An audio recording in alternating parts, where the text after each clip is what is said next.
I guess. Yeah. Welcome to the Coaching Wife. I'm Coach Rocky Hidalgo. I'm the coach. Hi, I'm Kelly Hidalgo, and I'm the wife. I hope everybody's taking the time to subscribe and like. This is show number 5. Now, we just had a precedent before we started filming. Yeah. You threw wine away. So I did. That's you poured wine out. I was curious if you were in the mood to do the show. I feel like that's sinful. No, the bottle I opened I didn't like, so I went back to the box wine. I don't know where the bottle came from. Maybe it's old. Maybe it's still like Chianti. I don't know. Maybe that's it what was it is. Red. I don't know. So anyway, You needed some liver and some fava. every time I see a bottle, of Chianti, that's what I think of too. It's great. It's awesome. So what's been going on since last week? We need to set a schedule on like when we shoot these, and when we post these. But that's beside that. This is. We probably should discuss this off the air. Yeah. But so what'd you have going on this week in the life of the wife? The life. Yeah. The weekend we didn't have any traveling or anything where we had to leave, so we got to kind of hang out at the house, which was nice. Get some stuff done. Watched some football for the first time. Watched some football with friends for the first time. Disappointed in how LSU played. Sorry. Yeah, we don't have to talk about that, do we? Yeah, we're going to. I actually wrote down and went back and watched last week about the picks. So we could go through them. Yeah.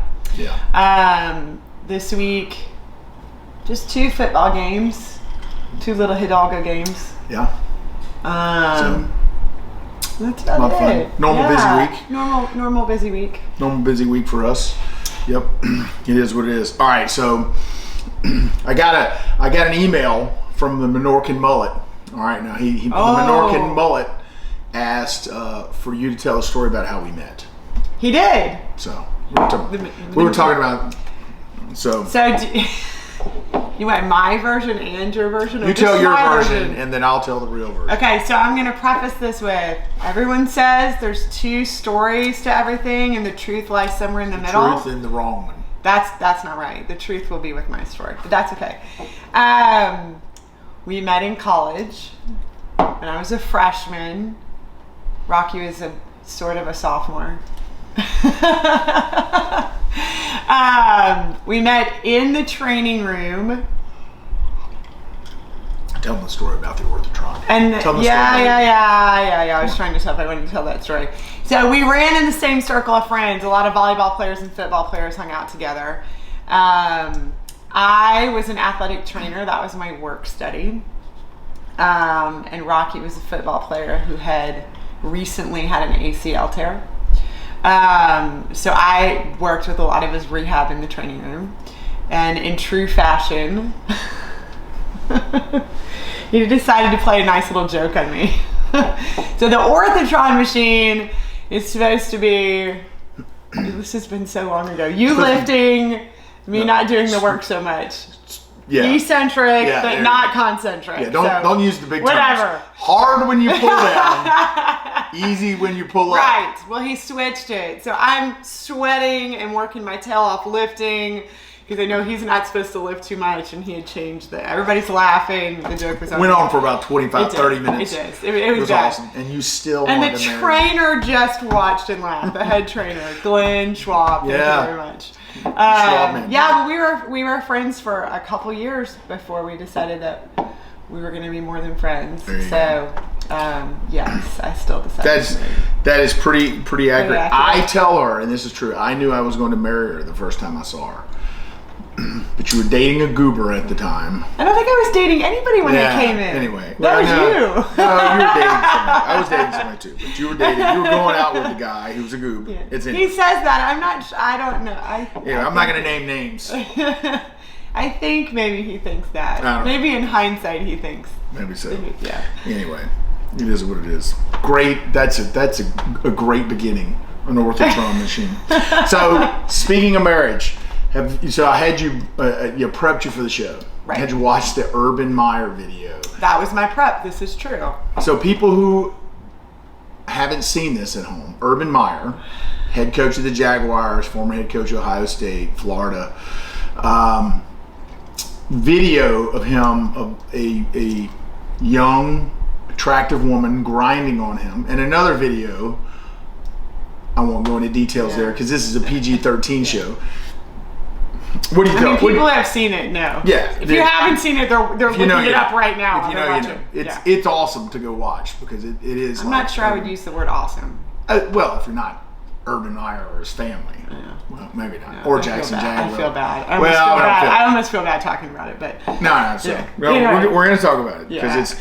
So, what are your thoughts on that? So, like, just kind of the overall purview of that. How do you feel about that? So, I mean, I don't know if your mom ever told you this.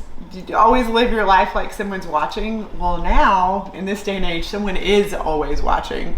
And so every bad choice that you might make, particularly in that position, is going to show up. I think that was a particularly bad choice. You think? I feel horrible for his family and his wife. His wife posted something on Twitter about eating Ohio corn, and then people replied with like, "Oh, you haven't been on Twitter today, have you?" Gosh. And so I don't know if that's how she found out, but she didn't know because she actually replies, "What are you talking about?" And then people posted the link to the video. Yeah. So I don't know if that's how she found out. Yeah. But it was. It's just a little heartbreaking. It was a little. Literally, I had not seen. I cannot imagine how angry she would have been. Yeah. Is there an excuse that I could have given you to get me out of trouble if that had been me? I can't even believe you're asking me that question. But seriously, what possible? Go ahead, Rocky. What could you think of? First off,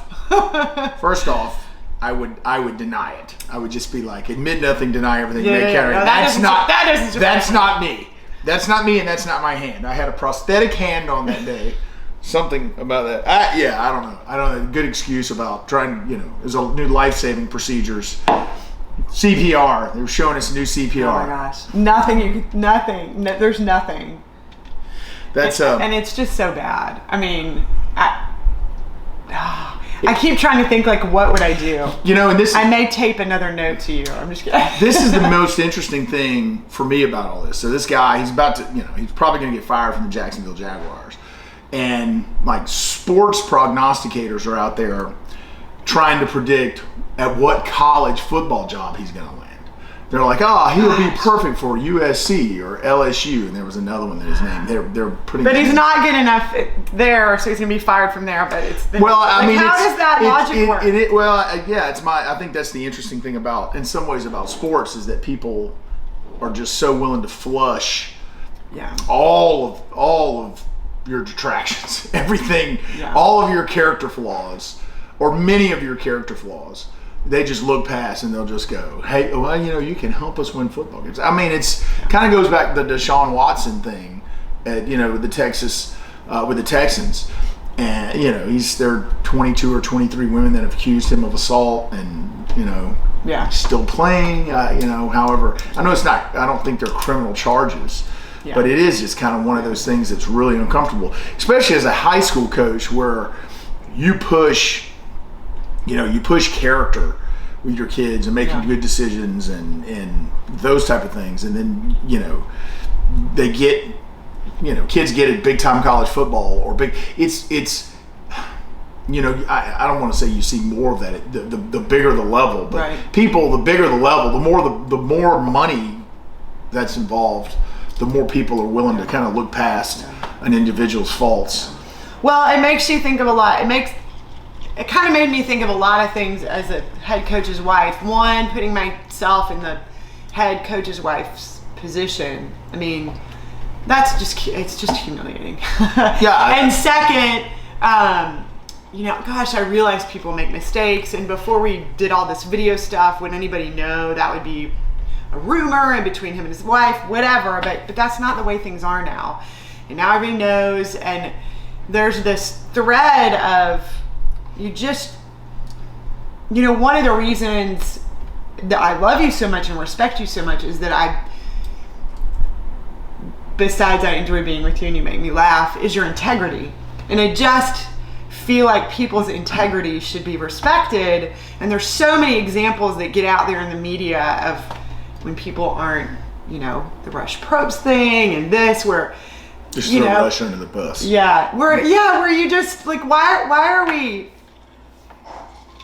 we honoring that in any capacity? But anyway, I think we do it across a lot of lines. Yeah. And you know. And then as far as my kids go, you know, I want to teach them, like, these are all the ways, and social media is one of them, but these are all the ways where you need to hold your word, you need to be respectful. Yes, you're going to make mistakes, and you're going to learn from those mistakes, and it's going to happen, and unfortunately your mistakes might be videotaped. Yeah. But you need to, that brings a whole nother level of, you know. Anyway, it's just a lot to think about, and it's... Yeah. Do you think he should be fired from his job? I was about to ask you the same question. I'm asking you. I ask the questions and then I respond to your answers. I know.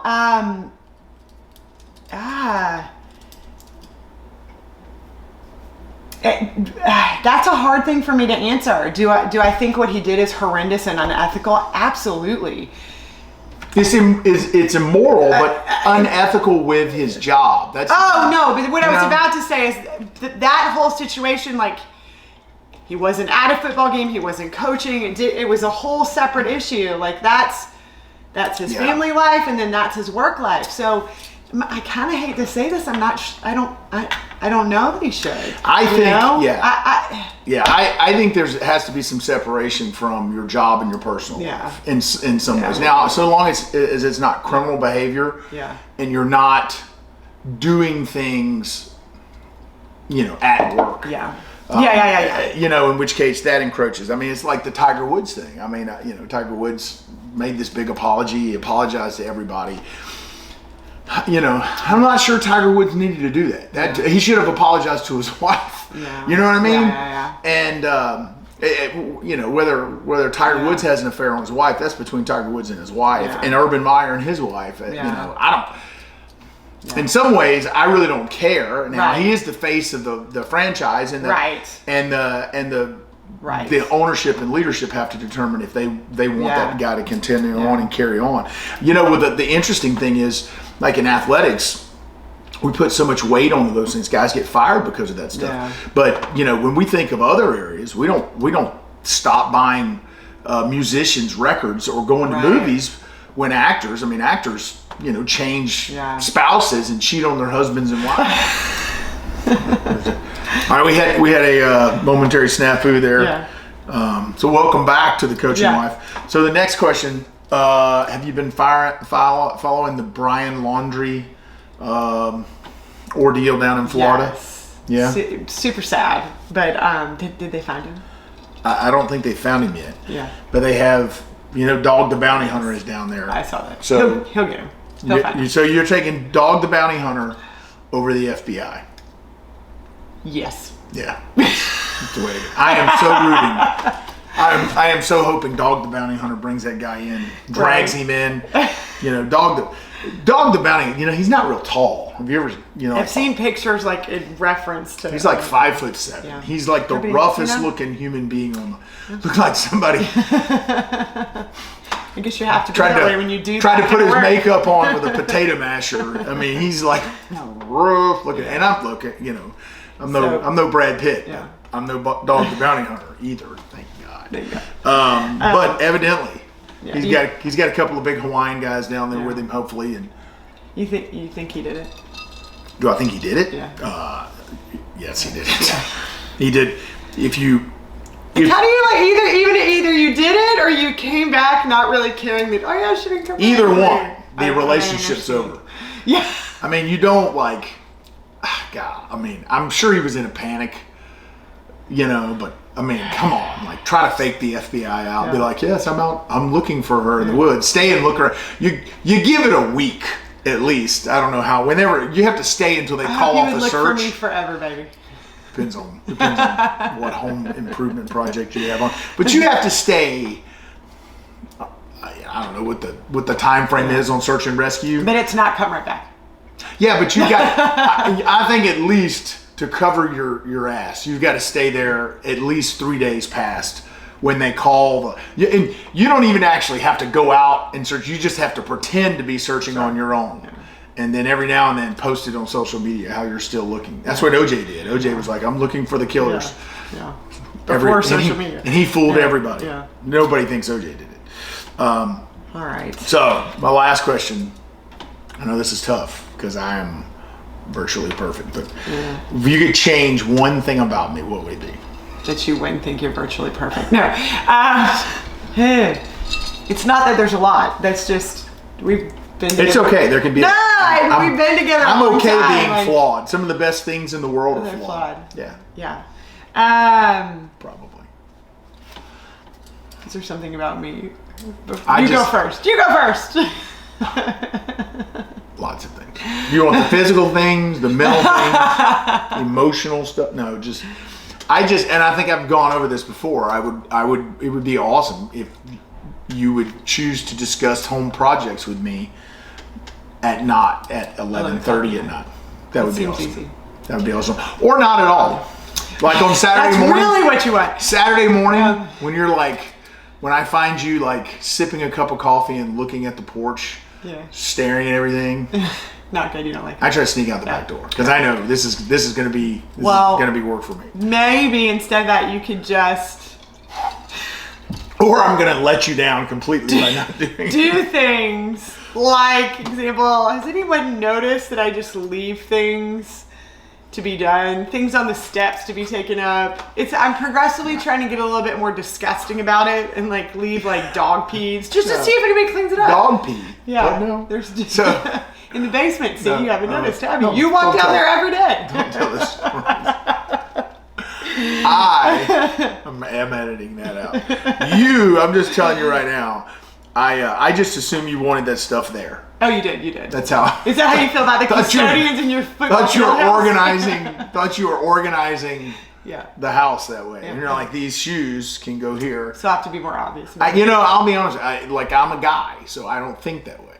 I think like, put your shoes up. I think, why would I put my shoes up? I'm going to use them the next They seem day. perfectly fine in the middle of the hallway. I don't put them in the middle of the hallway. Anyway. Somebody else may do that. Anyway. So let's go to college picks. So I wrote down your college picks. You were 2-4 last week. I was 4-2. I got suckered in by LSU. Ed Orgeron run the ball, and Wisconsin. I thought Wisconsin, but Michigan might be for real this year. This might be Harbaugh. Harbaugh has pissed off everybody in Ann Arbor to the point that they're just going to win in spite of it. Well, I picked so you got all of them. So no, you know. So you got Arkansas and UGA. You picked Arkansas. It's a bad pick. That was a bad pick. I warned you on that one. You took Michigan over Wisconsin. Okay, you took Notre Dame over Cincinnati. Got some friends. Big win for the Cincinnati staff. Got some friends on that Cincinnati staff. Hoorah, go there, Bearcats. Ole Miss and Bama. We both took Bama. We're changing our Bama picks this week. I'll explain what we're going to do with Bama. Florida and Kentucky. You feel bad. Took Florida. I wanted Florida to win. Kentucky is probably the third most physical team in the SEC behind Georgia and Alabama. They just don't have the talent those two teams did. So Stoops has done a good job there. I'm not sold on Florida. Dan Mullen sitting over there. He's got his shoulders pulled up above his ears, coaching ball with little T-Rex arms with his play sheet like this. Anyway, that's my Dan Mullen impression. And then Auburn and LSU, we both picked LSU. God, that was so disappointing. I went to bed. You fell asleep. I purposely turned the game off. I fell asleep thinking they were going to pull it through. I purposely turned the game off because I had to work the next day and I didn't want to be up angry all night long. So I turned the game off. How'd that work? I was angry about other things, but that's beside the point. No, I wasn't. I just turned it off and I watched the episode of The Wire and went to bed. All right. So this week you got Oklahoma and Texas. Who you got? Oklahoma. You got Oklahoma? I'm going to go with Texas. I haven't seen Oklahoma play. Haven't seen Texas play. He's just doing that to spite me. Yeah, I'm just going opposite you there. I'm giving you a chance. See if I take off. Yeah. See, like I keep looking over his shoulder because that two's picking next, and I'm thinking I'm 2 games up on you. I could pick just who you're picking and win. Think about that. But I'm not going to do that. I'm going to give you a shot. Arkansas and Ole Miss. In Oxford. You've been to Oxford? I'm not. Yeah. I'm not picking Arkansas. I'm sorry. Ole Miss. Yes. Sure. It's a nice town. It's a nice town. Yeah. So I'm going to Ole Miss. I think Matt Corral, really good. Even though they get crushed last week, I'm going to go Ole Miss. By the way, his commentary, I just nod because I don't know what the hell he's talking about. Anyway, proceed. Sorry. Georgia and Auburn. Who you got? Auburn. You going Auburn Tigers in the upset? How sweet that would be. That would be so awesome to go to school Monday and Auburn having beaten Georgia. Although I'm always confused by Auburn like everyone else. What do you mean? Are they Tigers or are they War Eagles? Or Plainsmen. I think their newspaper is the Plainsmen. Yeah, they're very confused. Anyway. I'm gonna go Georgia, but I think that game is gonna be a little more competitive. Like 27-11. 26-11. Okay. That's a Georgia-Auburn score, if I've ever heard one right there. 26-11. Penn State and Iowa. Penn State at Iowa. How much do you like Iowa? I like Iowa. I do. I've always liked Iowa. They run the offensive line play, Kirk Ferentz, and I love their decals. I've always liked, secretly, I've been a closet Iowa fan for like 20 years, since they beat Florida State in like the Citrus Bowl or something like that. Nice. I've always liked Iowa. Well, I'm going to pick Penn State. Mm-hmm. I'm going to go Iowa because they're playing in Iowa. I like Penn State too. I always one of my things I want to do one day, go to a whiteout game at they're also Happy good Valley. At volleyball. Penn State. Penn State? Yeah. There you go. And LSU and Kentucky. Who you got? LSU. Please don't disappoint. Come on. All right, I'm going to go take LSU too, just because I don't think Kentucky can do it twice in a row. It is Kentucky after all. Coach Harp, I hope you're watching that. And then our Alabama picks from now on. Okay, we're not picking Alabama anymore. Unless they play like Georgia, somebody really good. We're going to pick how bad does Alabama beat their opponent this week. How bad will it be? That's it. What do you think? What you got? 3 touchdowns. 21 points? Yep. I'm going to go 27. I think by 27 or more points, they take the Texas A&M Aggies down. Did you see the video of the Texas A&M Aggie yell? I didn't. I should have shown that to you. It is ridiculous. If you're a Texas Aggie fan, it's not like this. They do this knee lift. They do this knee lift and like I've never actually seen them do it. They said some guy like 100 years ago had like some baggy pants and a long shirt or something. I read this thing. I don't know, but it looks ridiculous, and I can't see anyone. I'm gonna go watch it. Getting excited. I should have shown it to you before we did this. I couldn't tell when you prefaced that if it was gonna be awesome or awful. No, the guy like does this. It's awful. It's absolutely terrible. And I always want to do the yell practice or whatever they call it. I think that would be really cool. But having watched them do it, it's kind of embarrassing. I'd probably bring cabbage and throw at them. Yeah. You got anything else to say? No. That's it? Nope. Good? Yeah. All right. Hope you enjoyed show number 5. Remember to subscribe and like. The email again is thecoachingwife@gmail.com. So if you have any suggestions for what you would like to hear from us, kind of like the Menorcan mullet requesting our how we met story, please send it to me and we'll try to add it to the show. Awesome. All right.